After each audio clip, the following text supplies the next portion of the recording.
Hi, you guys. We are going to read this beautiful story called Great Joy by Kate DiCamillo. It is a 3.0 accelerated reading level story. Great Joy. You will love these illustrations also. The week before Christmas, a monkey appeared on the corner of Fifth and Vine. He was wearing a green vest and a red hat, and with him was a man, an organ grinder, who played music for the people on the street. That beautiful handheld organ. In the daytime, when the sun shone, the sequins on the monkey's vest glittered and flashed. And from the window of her apartment, Frances could see the tin cup he held out to the people who walked by. Sometimes, if it were very quiet for just a minute, she could hear the music. It came across the crowded sidewalk and up through the windows, and even though the organ grinder and the monkey were just across the street, the songs sounded sad and far away, like the music from a dream.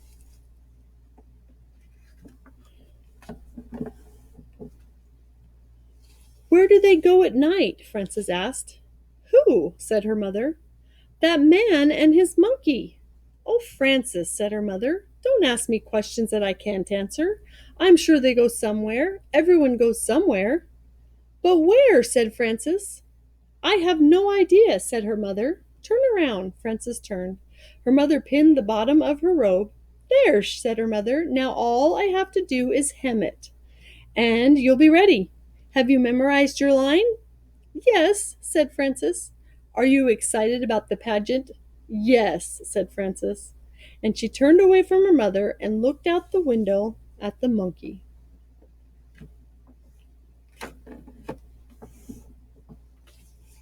That night, Frances made herself stay awake. She hummed songs and said her multiplication tables. She named the capitals of each state: St. Paul, Tallahassee, Harrisburg, one after the other.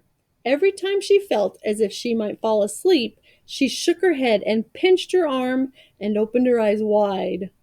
Finally, at midnight, Frances got out of bed and crept down the hallway to the living room. She looked down into the street. She saw the organ grinder, but where was the monkey?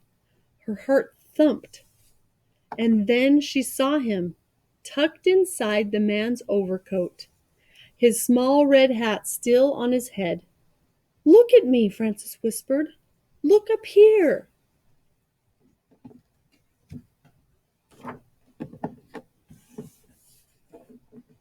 It was the organ grinder who looked up. He took his cap from his head and raised it to her.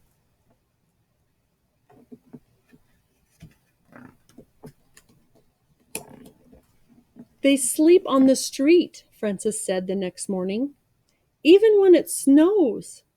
"Oh, Frances," said her mother, "maybe they could come for dinner." "No, they can't come for dinner," said her mother. "Why not?" "They're strangers, that's why. Eat your breakfast, Frances. You've got a big day ahead of you."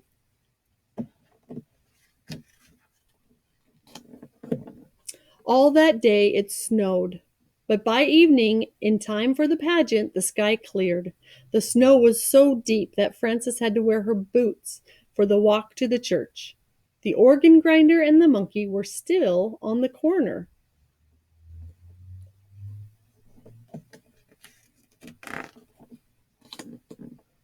Frances ran up and put a nickel in the monkey's tin cup. "I'm going to be in the Christmas play tonight," she said. "I get to wear wings, and I have one line to say. Do you want to hear it?" "Frances," her mother said, "we're going to be late. Let's go." "You could come," Frances said, turning back. "The play is at the church. It's just down the street. You could both come." The organ grinder smiled at her, but his eyes looked sad.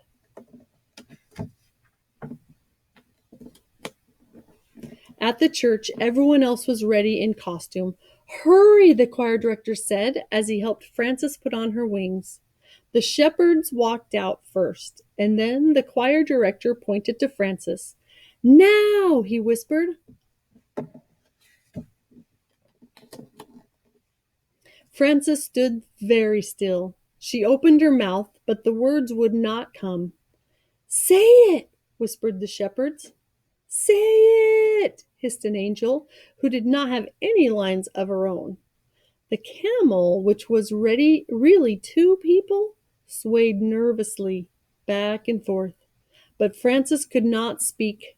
All she could think about was how cold it was outside, and how sad the organ grinder's eyes were, even when he smiled.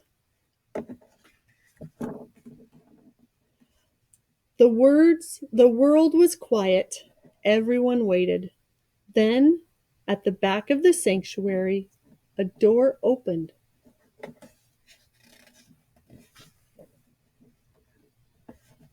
Frances smiled.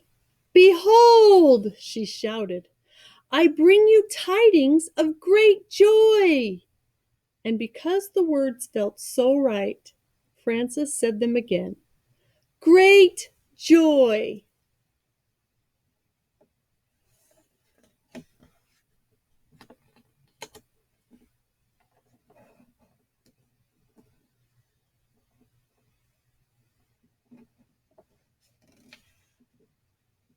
The end.